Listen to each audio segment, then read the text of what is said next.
सबसे पहले तो मैं आयोजक गण से ये जानना चाहता हूँ कि कार्यक्रम कै बजे तक चलेगा, उसके हिसाब से। लेकिन हम अपने बच्चों को क्या देने जाएं, ये भावी पीढ़ी अपने बच्चों को क्या देगी, यह एक बहुत बड़ा प्रश्नवाचक चिन्ह है। और अगर इस पर हम सतर्क नहीं हुए, समाज और शासन मिलकर दोनों ने काम नहीं किया, तो कल जल का संकट होगा और कल अगला युद्ध जो है पानी पर होगा। विभाग के नाम है, इस नाते मैं उनको भूलूंगा नहीं। हमारे मंचा सिंह वन विभाग के अधिकारी तो हैं ही, साथ साथ मैंने देखा कि अच्छे टीचर भी हैं। डॉक्टर उमेश तिवारी, इस कड़ी में उनका नाम लेना चाहूँगा कि बड़ा अच्छा पढ़ाते हैं। और हमारे पास स्टूडेंट भी हैं, किसान भी हैं, और ट्रेनिंग के रूप में उनके स्वयं के जो है पार्टनर भी हैं। तो इस कड़ी में हम एसीएफ साहब जो हमारे कल से लगे हुए, इसकी आवश्यकता हमेशा बरकरार बनी हुई है, क्योंकि बिना जागरूकता के किसी भी कार्यक्रम की सफलता के बारे में सोचा ही नहीं जा सकता है। और जहाँ पे आप बैठे हैं, यह कृषि विज्ञान केंद्र किसानों की व्यवहारिक, वैज्ञानिक और इसको हम कहते हैं किसान, हमारा टेबल पे बॉटल्स रखी हुई है। आज के 20 साल पहले हम लोग सोचे ही नहीं थे कि पानी भी बिकेगा, इतना पानी हमारे पास था। पर हम लोग भाग्यशाली हैं कि अभी हमारा गाजीपुर सुरक्षित है, यहाँ कोई पानी की कमी नहीं है। फिर भी इसको बचाना हमारी आपकी नैतिक और मौलिक जिम्मेदारी है। इसके साथ साथ हमें अपने भी प्रशिक्षित होना है, किसान को प्रशिक्षित करके उसके प्रशिक्षण के काम में। इसी नाते हमने बीएससी एजी 4th ईयर के बच्चों को सम्मिलित किया है कि ये हमारे प्रबुद्ध जनता, वन विभाग के तमाम अधिकारी और कर्मचारीगण, प्रिय छात्रों, आज पर्यावरण गोष्ठी में शुरुआत हम लोगों ने की मियावाकी से। दूसरा जो व्याख्यान हुआ वो सोशल फॉरेस्ट्री पे कृषि विज्ञान केंद्र के सभागार में हम उपस्थित हैं। पर्यावरण को लेकर के कई तरह की चिंताएं भी व्यक्त हुई। जल पुरुष, गाजीपुर के जल पुरुष ने भी कहा कि अगर हम सचेत नहीं हुए तो अगला युद्ध जल को लेकर के होगा। हालांकि इनसे हमारी अक्सर चर्चा होती रहती है तमाम विषयों पे, पर्यावरण के मुद्दों पे। और मैंने आपको बताया भी था कभी, मैंने ऐसे ही डिस्कशन में, कि कभी इस धरती से जल खत्म नहीं होने वाला है, क्योंकि जल की साइकिलिंग होती है। वो प्रेसिपिटेट होगा, रन ऑफ होगा, इवापोरेट करेगा, और ये प्रक्रिया बार बार चलती रहेगी। इसका मतलब खत्म तो नहीं होना है। इसलिए इस बात को लेकर के बहुत आय तौबा करने की जरूरत नहीं है कि पानी खत्म हो जाएगा। पानी खत्म नहीं होगा। ये एक अलग इशू है कि पानी का मैनेजमेंट करना हमको आना चाहिए, जो हमारे पूर्वजों को मालूम था। उनको मालूम था कि ये तालाब क्यों इम्पोर्टेंट है, ये नदियां क्यों इम्पोर्टेंट है।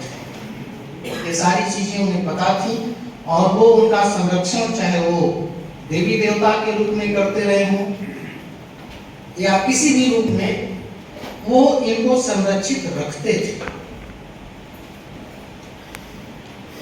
देखिए, वन विभाग हमें तरह तरह की योजनाओं के बारे में बताता है, कहता है कि मियावाकी बहुत अच्छी चीज है। ऐसा नहीं है कि ये कोई नई चीज है।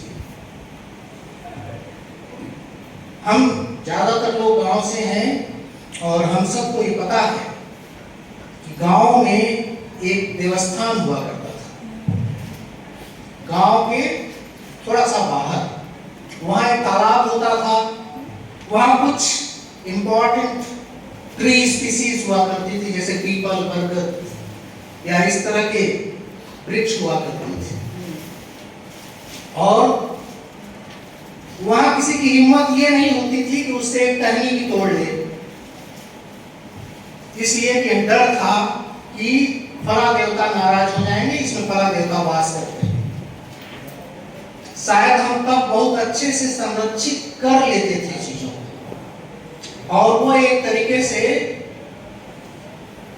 लैंडस्केप इकोसिस्टम था। वहां फॉरेस्ट भी था, वहां पॉन्ड भी था, वहां ग्रासेस भी थी, तो एक लैंडस्केप था। और पीपल बरगद जिसका हमने नाम लिया, ये की स्टोन स्पीसीज हैं। की स्टोन स्पीसीज वो स्पीसीज होती हैं जो इकोलॉजिकली ज्यादा इंपॉर्टेंट है, जो किसी का घर है, किसी के लिए हैबिटेट है, किसी के लिए भोजन है, किसी के लिए शरणस्थली है। ये ऐसे वृक्ष है। और जब हम एक की स्टोन स्पीसीज को बचाते हैं तो एक साथ पूरी की पूरी चेन बचाते जाते हैं, पूरी बायोडाइवर्सिटी बचाते जाते हैं। तो मेरा कहने का तात्पर्य सिर्फ ये है कि हम बहुत रिच कल्चरल हेरिटेज से यहाँ पहुंचे हैं। ये अलग बात है कि हमने इन तमाम चीजों को भुला दिया। आप आज मियावाकी लेकर के आए हैं। मुझे निश्चित तौर पे मुझे ऐसा लगता है कि ढेर सारे सवाल अभी भी वैज्ञानिकों के मन में हैं, और जब आप आम जनता के बीच इसको लेकर के जा रहे हैं तो ढेर सारे सवाल वहां भी खड़े होंगे और उनका जवाब हमको देना पड़ेगा। सिर्फ हम पीपीटी बना करके, दिखा करके और इसकी सफलता की ताली नहीं बजा सकते। ये बताइए, एक आम आदमी को क्या मिलेगा मियावाकी करके? कितना उसको कास्ट बेनिफिट आप एनालिसिस करेंगे। अभी जब डीएफओ साहब बता रहे थे तो उन्होंने जो कास्ट बताई वो सुन करके तो मेरे रोंगटे खड़े हो गए। इतने कम एरिया में इतनी बायोडाइवर्सिटी को सस्टेन करा लेना, इंडिया जैसे देश में जहां लैंड की बहुत कमी है, पर कैपिटल लैंड की अवेलेबिलिटी बहुत कम है, वहां आप उम्मीद करते हैं कि किसान जमीन देगा इस काम के लिए। आप हर साल तो लगाते हैं ट्रीज, आप हर साल लगाते हैं, हर साल आपको एक टारगेट दिया जाता है कि इतने लगाने हैं। आपको जगह आसानी से मिल जाती है क्या? ये आप खुद से पूछिए। आप खुद परेशान हैं कि हम कहाँ लगाएं, और आप शहरों में ये कह रहे हैं कि हम मियावाकी कर लेंगे। जो लिस्ट दिखाई गई उसमें दिया हुआ था कि उसमें हम बरगद लगाएंगे, फाइकस स्पीसीज वहां था। फाइकस अगर बड़ा हो गया तो 10 साल बाद वहां कोई डेंस फॉरेस्ट नहीं बचेगा, सिर्फ वही बचेगा और वहां कुछ रहेगा ही नहीं। तो आप फाइकस वहां क्यों लगा रहे हैं? इसका मतलब यह है कि अभी ये सारी चीजें जिसकी बात आज हम यहाँ कर रहे थे वो भी एक्सपेरिमेंटल हैं। किसान आप ही के कहने से, वैज्ञानिकों के कहने से, जब हरित क्रांति आई थी, आज हम कह रहे हैं ना कि हमको मोटे अनाज खाने चाहिए, मोटे अनाज लगाने चाहिए, ग्रो करने चाहिए। हम तो करते ही थे, हम कब नहीं करते थे ये सब? ये काम तो हम करते ही थे, हमने बीच में बंद कर दिया। जब हरित क्रांति आई तो हमने क्या किया? कुछ स्पेसिफिक सीरियल क्रॉप्स जो थी, जरूरत भी थी, हालांकि मैं उसको पूरी तरह से नकार नहीं रहा हूं, उस वक्त जरूरत थी, बढ़ती हुई आबादी का पेट भरना था, इसलिए शायद वो वक्त की जरूरत थी। लेकिन आपको याद है कि आपको हरित क्रांति की जो गाइडलाइंस थी उनको किसानों तक पहुंचाने के लिए कितनी मेहनत करनी पड़ी। किसान चीजों को इतनी आसानी से एक्सेप्ट भी नहीं कर लेता है, वो इवैल्यूएट करता है। जब तक पीपल्स पार्टिसिपेशन नहीं होगा आपकी किसी भी प्लानिंग में, पीपल्स पार्टिसिपेशन का मतलब जब तक पब्लिक के इंटरेस्ट का ख्याल आप नहीं रखोगे तब तक कोई भी योजना सफल होने में संदेह अवश्य होता है। तो पब्लिक, जब आप पहले यूरिया लेकर के किसानों के पास गए थे तो क्या आसानी से यूरिया लोगों ने एक्सेप्ट कर लिया? नहीं। आज आप नैनो फर्टिलाइजर्स लेकर के जा रहे हैं तो क्या किसान आसानी से एक्सेप्ट कर रहा है? नहीं।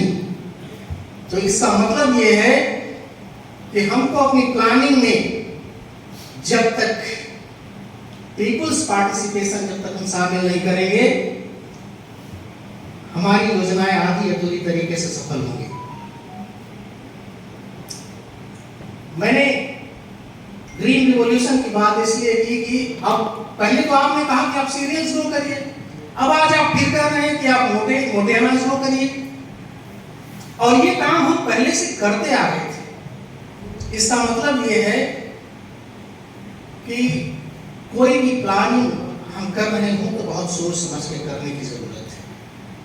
ये अलग बात है कि जब हम मोटे अनाज की बात करते हैं तो चाहे उसका न्यूट्रिएंट कंटेंट की बात कर रहे हो, चाहे वाटर कंजर्वेशन की बात कर रहे हो, ये बात सही है। इसका मतलब यह है कि अब शायद हम सही रास्ते पे आए हैं।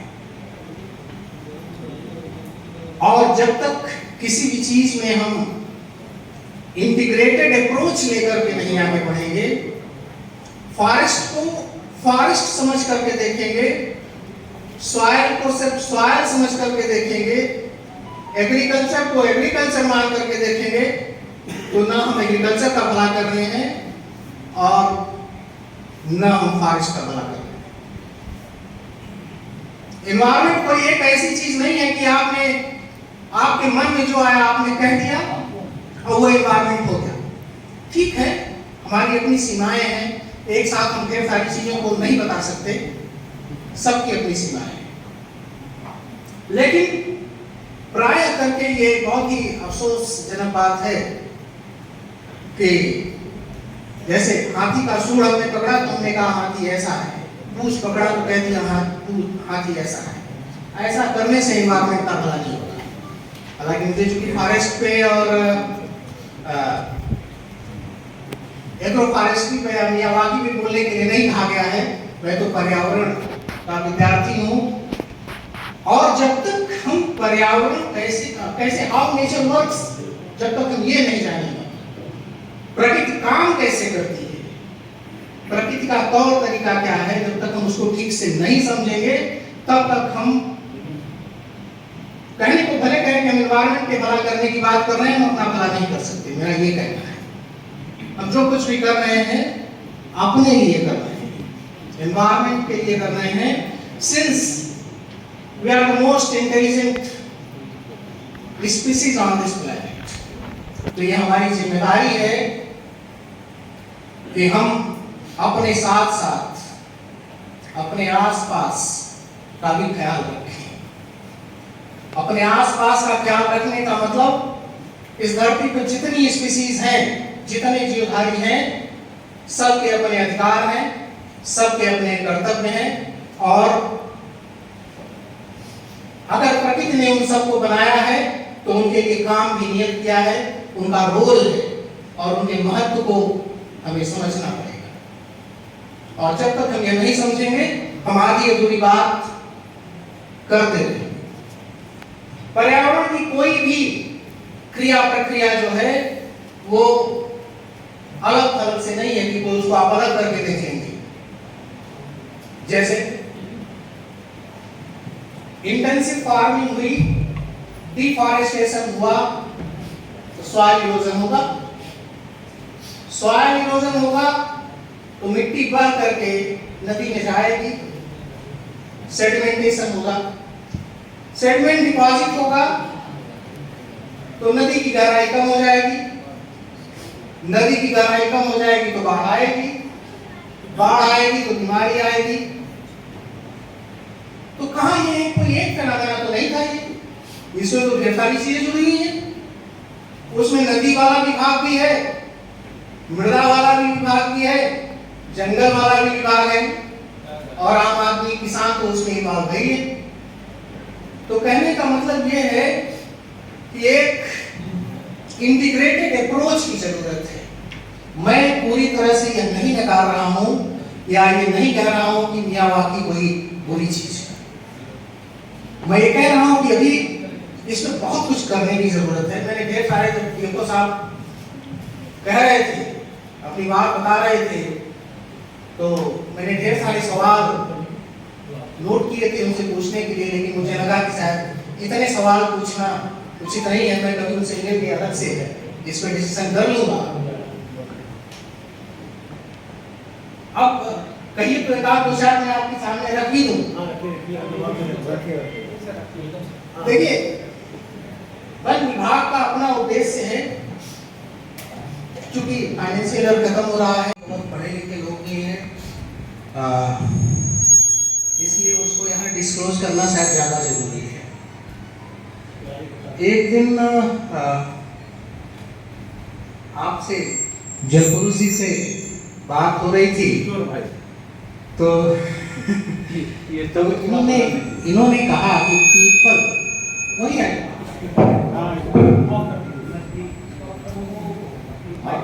यानी एक ही प्रकार का मौसम, एक ही प्रकार का टेम्परेचर, वर्षा या ह्यूमिडिटी लगातार बनी रहती है, उसे हम जलवायु कहते हैं। आम बोलचाल की भाषा में हम जो है ये तो जरूर कहते हैं कि जो है आज गर्मी का मौसम है, आज सर्दी का मौसम है, मगर हम गर्मी की जलवायु नहीं कहते, गर्मी की या बरसात की जलवायु नहीं कहते। तो मौसम जो है वो अल्पकालिक है और जलवायु परिवर्तन जो है दीर्घकालिक है। और वो जलवायु परिवर्तन जो है एक प्रभाव है। किसका प्रभाव है? वो ग्लोबल वार्मिंग का, यानी बढ़ती हुई जनसंख्या, बढ़ते हुए विकास और नई नई एग्रीकल्चर की टेक्नोलॉजी और मनुष्यों के लाइफ स्टाइल के परिणाम स्वरूप औद्योगिकरण, डिफॉरेस्टेशन और साथ ही साथ शहरीकरण, इनके द्वारा उत्पन्न होने वाला व्यवधान जलवायु परिवर्तन की ओर ले जाता है। तो जलवायु परिवर्तन जो है प्रभाव है और मौसम जो है अल्पकालिक है। तो इसका एग्रीकल्चर पर क्या प्रभाव पड़ता है?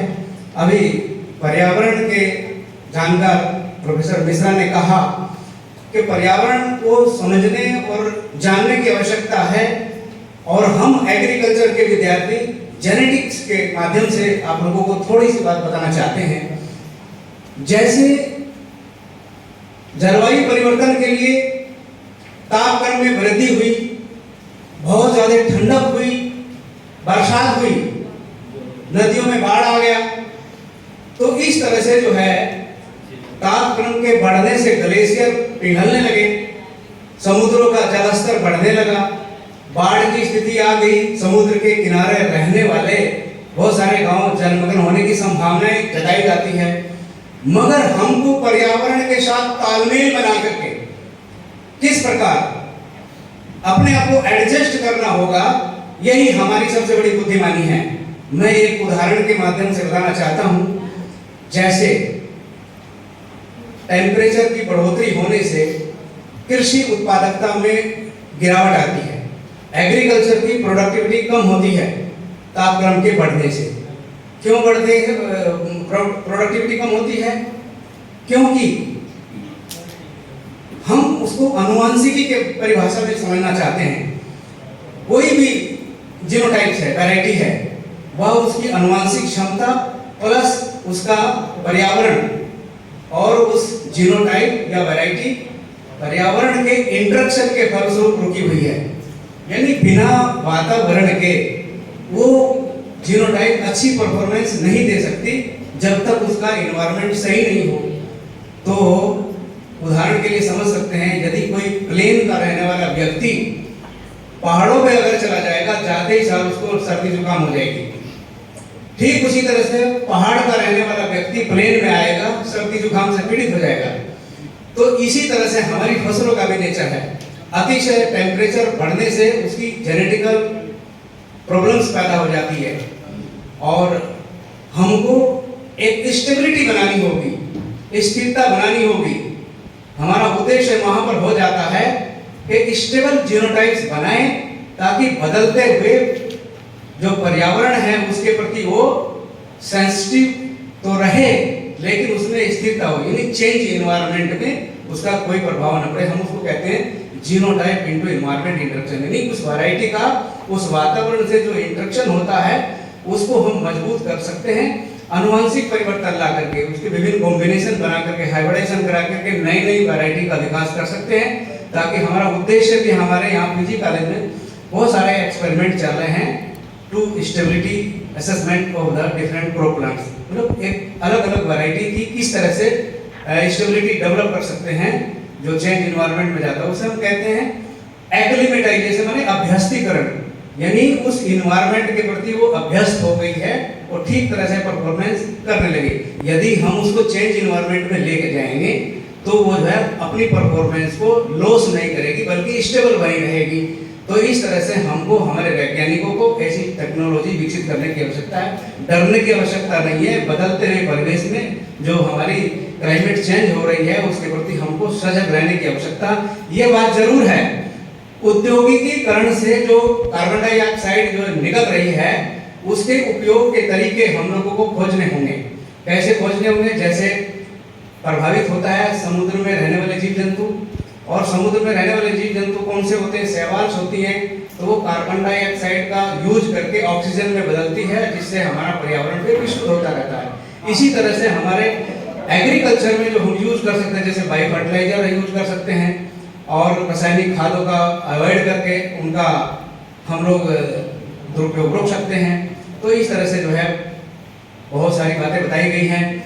जैसे बताया गया है कि जैसे हम लोग जो है जैविक कृषि की ओर बढ़ें, और ज़्यादा ना कहते हुए अपनी बात को समाप्त कर दो, क्योंकि इतना टेक्निकल विषय, लंबा विषय, कम समय में कहना उचित नहीं है। इन्हीं शब्दों के साथ सभी को धन्यवाद। ठीक उसी तरह नहीं होगा जैसे संस्कृत में एक श्लोक है कि पुस्तक स्थापया विद्या पर हस्ते कदम कार्य काले संपन्ने नसा विद्या न कथन। पुस्तक में लिखा हुआ ज्ञान और दूसरों को दिया हुआ धन समय आने पर जब आपको जरूरत है तो वो नहीं काम आता है। ठीक वैसे हमारे दिमाग में बहुत कुछ भरा हो और उसको हम अपने रियल लाइफ सिचुएशन में अगर उसको ठीक से नहीं इंप्लीमेंट कर रहे हैं तो उसका कोई मतलब नहीं। तो जरूरत इस बात की है कि पहले हम पर्यावरण को जानें, हाउ नेचर वर्क्स ये जानें, उसके बाद उसको ठीक करने की बात करें, है ना। और दूसरी और जो इंपॉर्टेंट बात मैं कहना चाहता हूं वो ये, ईशोपनिषद का पहला ही श्लोक है, ईशावास्यम इदं सर्वं यत् किंच जगत्याम जगत् तेन तत्तेन किंचित्था मा कृत कच्चित् धनम्।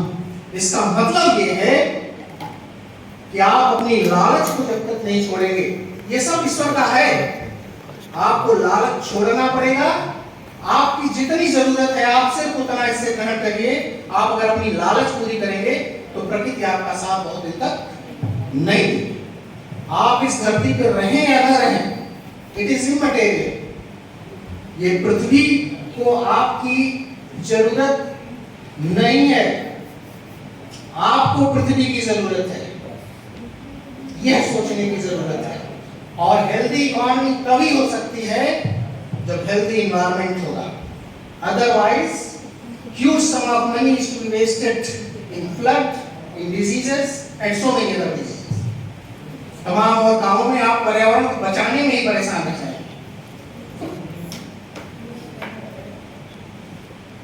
तो मुझे लगता है कि समय बहुत हो गया है और मैंने अपने काम की बात कह दी है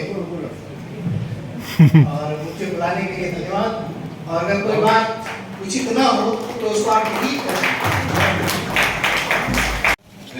यहाँ पे उपस्थित डॉक्टर वीके सिंह, कृषि विज्ञान केंद्र के अध्यक्ष, और डॉक्टर जी सिंह सर, डॉक्टर पीके मिश्रा सर, और फसल सुरक्षा वैज्ञानिक डॉक्टर ओमकार।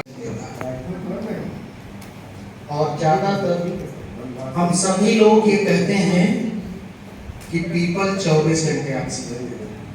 अखबार में भी अक्सर ये निकलता है पीपल बहुत इम्पोर्टेंट है, इतना तो मैं भी कहता हूँ, इसलिए कि वो की स्टोन स्पीसीज है और इसलिए वो इम्पोर्टेंट है।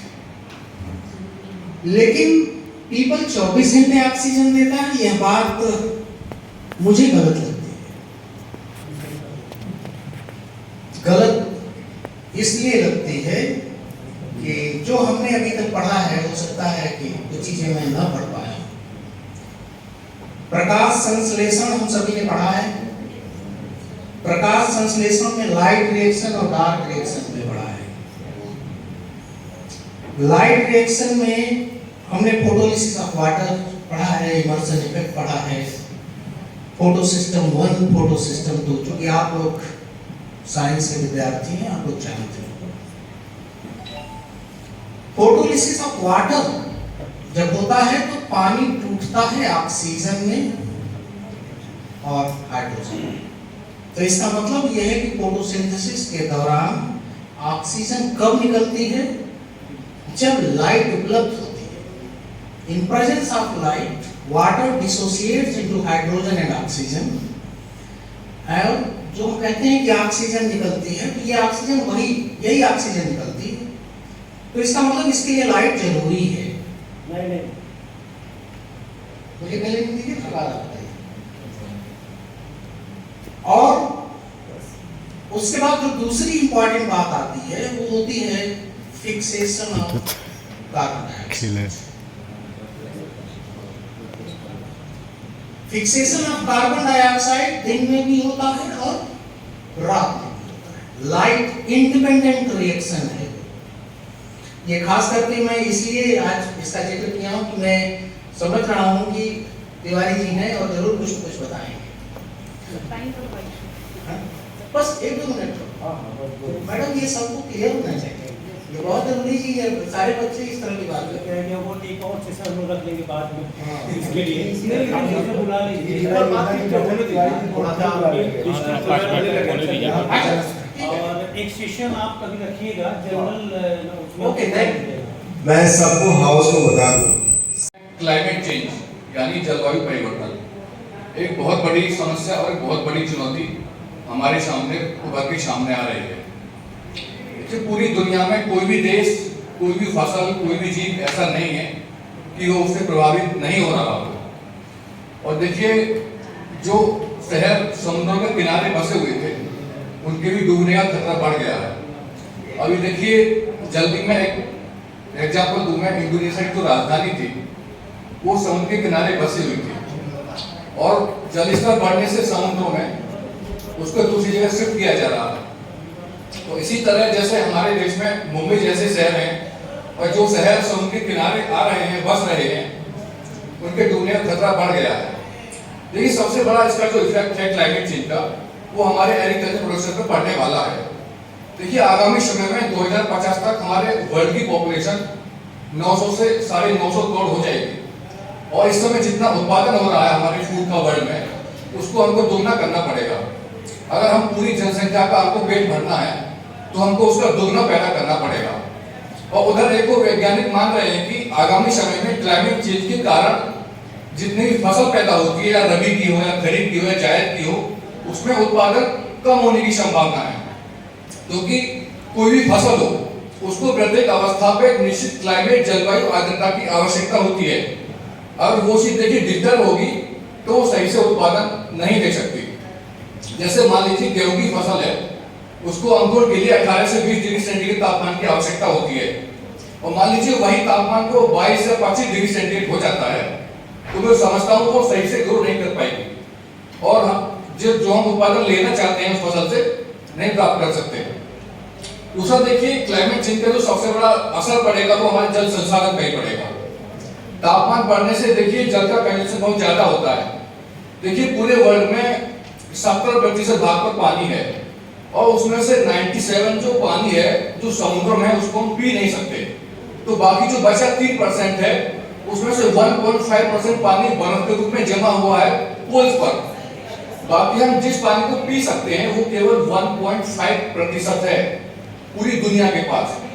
और देखिए, सबसे बड़ी समस्या ये है कि जल को हम पैदा नहीं कर सकते, वो एक फॉर्म से दूसरी फॉर्म में चेंज होता है। लेकिन समस्या ये भी है कि जो पानी पीने की जो मात्रा है, स्वच्छ पानी पीने की जो मात्रा है वो कम होती जा रही है। ऐसा नहीं कि जल कम होता जा रहा है, हमारे पास जो भंडार है स्वच्छ पानी पीने लायक वो कम होते जा रहे हैं। तो वो भी हमको जल का संरक्षण करना भी बहुत आवश्यक है। देखिए, आगामी समय में जल और एक भोजन बहुत बड़ी समस्या ही हमारे सामने आने वाली है। देखिए, जल का संरक्षण बहुत आवश्यक है। हमारे जो किसान भाई अपने जो खेती बाड़ी करते हैं उसमें जो तकनीक ग्रो करते हैं उसको बदलने की आवश्यकता है। जैसे जीरो टिलेज है, उसमें बिना किसी जुताई के आप बुवाई कर सकते हैं और गेहूं का अच्छा उत्पादन ले सकते हैं। और जैसे बारिश का पानी है उसकी बचत करके वाटर सेट बनाकर हम उसका जल का बचत कर सकते हैं। और देखिए सबसे जो अच्छी चीज है क्लाइमेट चेंज को रोकने के लिए वो अधिक से अधिक मात्रा में पेड़ पौधे लगाना। देखिए जब अधिक से अधिक मात्रा में हम पेड़ पौधे लगाएंगे तो वहाँ का जो वातावरण है वो काफी शुद्ध रहेगा, अच्छा रहेगा और जो ऑक्सीजन का लेवल है वो भी अप होगा और हम कम से कम बीमार हो पाएंगे और जो CO2 है वो भी उसमें उसको भी सोखेंगे। दूसरा देखिए हमको सौर ऊर्जा का उपयोग करना पड़ेगा।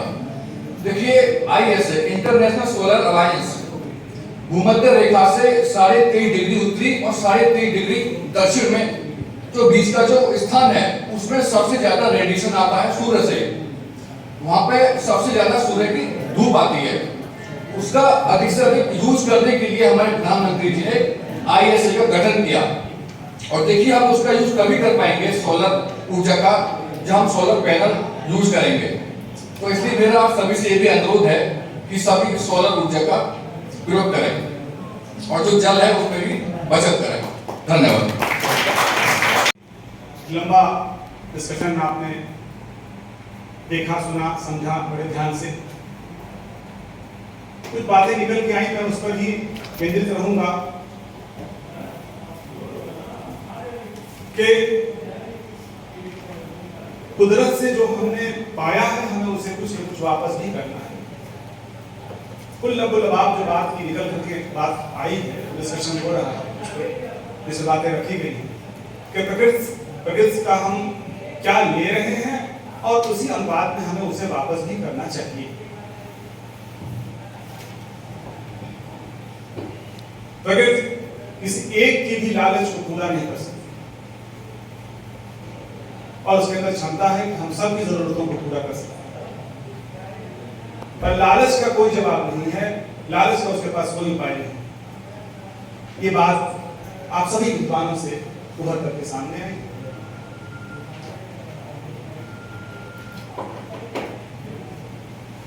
हम इस बायोस्फीयर के इस पूरे जो जीव जगत है हम भी उसका अंश है। जैसे पेड़ है, पौधा है, नदी तालाब, जो कुछ भी आपको मिट्टी है, जिसे हम मृतिका कह देते हैं, पर मैं नहीं मानता और अच्छा है आपने बताया मृत नहीं है वो, क्योंकि उसके अंदर जीवन को देने की क्षमता और जीवन दे रही है। ठीक है, वो 5 मौलिक क्रियाओं को नहीं कर सकती है, इसका आधार पर हम कह देते हैं कि वो कोई चीज जैव है कि कोई अजैव है, लेकिन वो इस जीवन को सपोर्ट करती है। उसमें बीज बोलते हैं तो वो उगता है, दिखाई देता है, बढ़ रहा है, जीवन दे रहा है। तो इस प्रकार से वह भी जीवन से खाली नहीं, जीवन है उसके अंदर।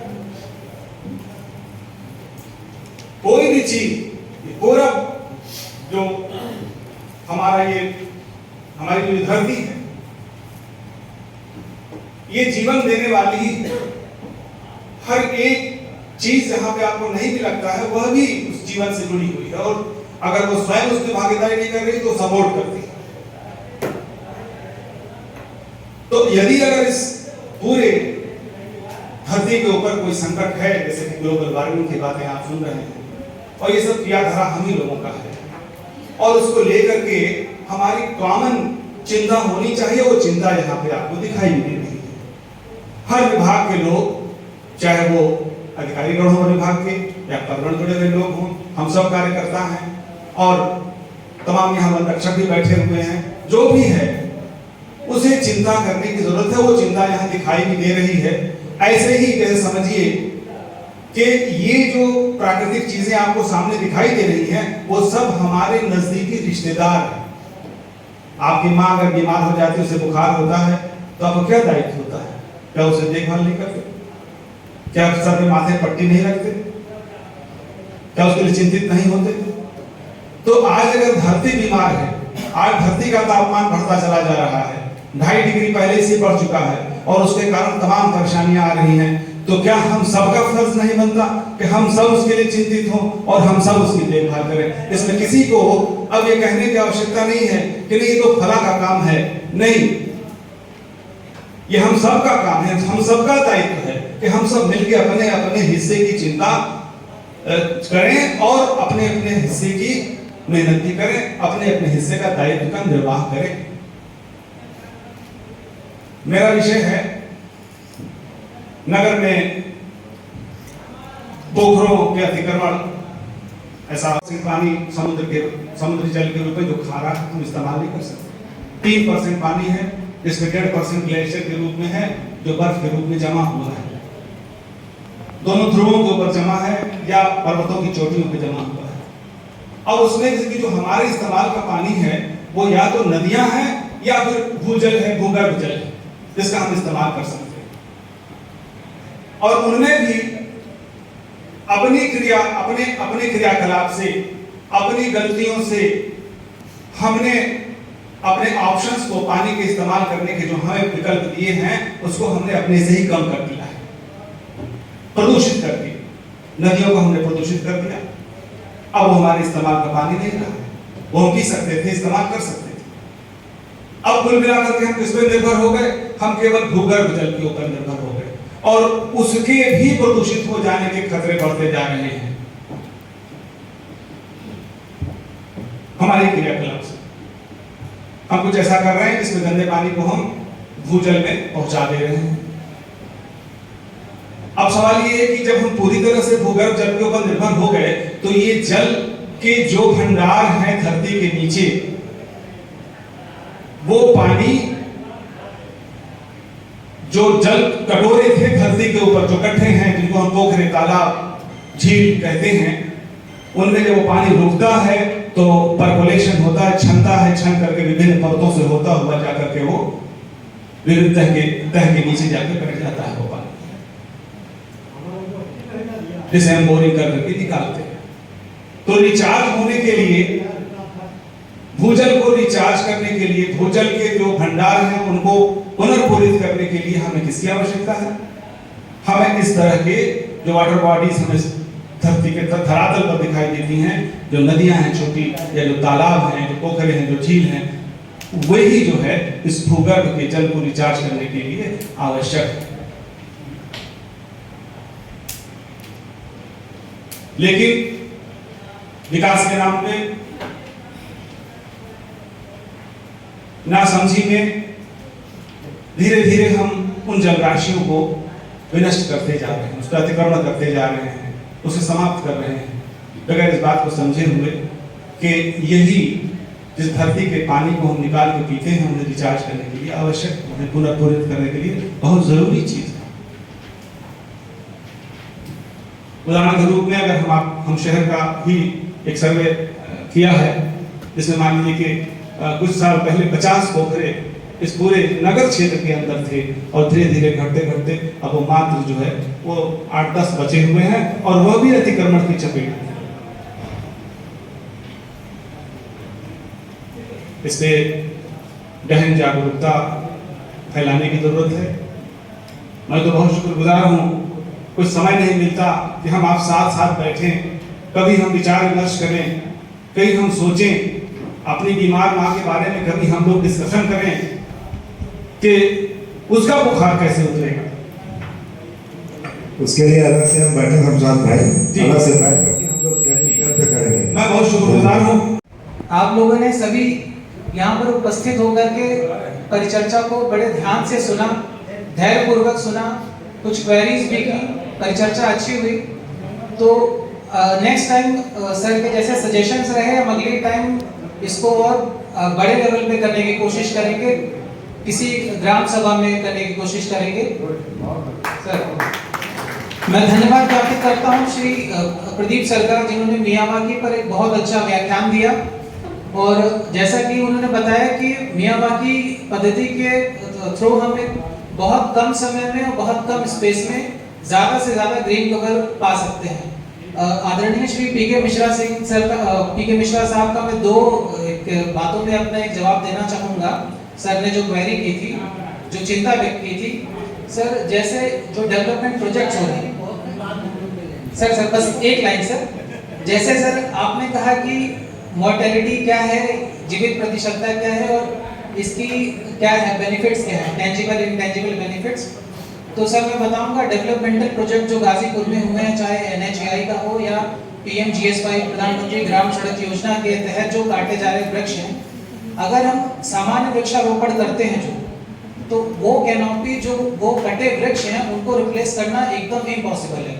बट मियावाकी के थ्रू सर ने जैसा दिखाया उन्होंने कर भी रखा है, मियावाकी करके हम बहुत कम समय में बहुत ग्रीन कैनोपी डेवलप कर सकते हैं, जिससे उसको हम थोड़ा तो कॉम्पेंसेट कर सकते हैं।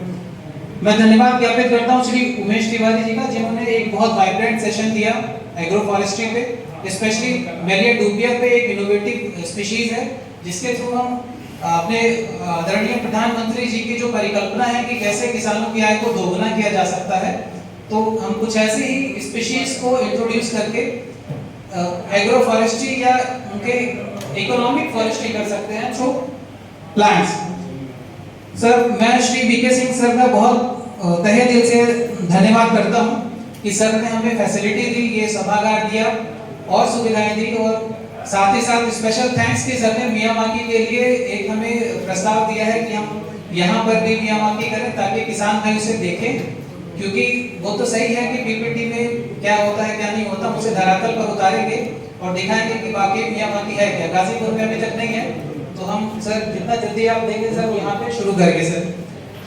फाइनली मैं हमारे जलवायु परिवर्तन पर्यावरण जलवायु परिवर्तन विभाग की तरफ से और यहाँ के क्षेत्रीय वनाधिकारी गाजीपुर जिन्होंने अपनी टीम के साथ अथक प्रयास किया और इस कार्यक्रम को सफल बनाया, इसके लिए स्पेशल थैंक्स।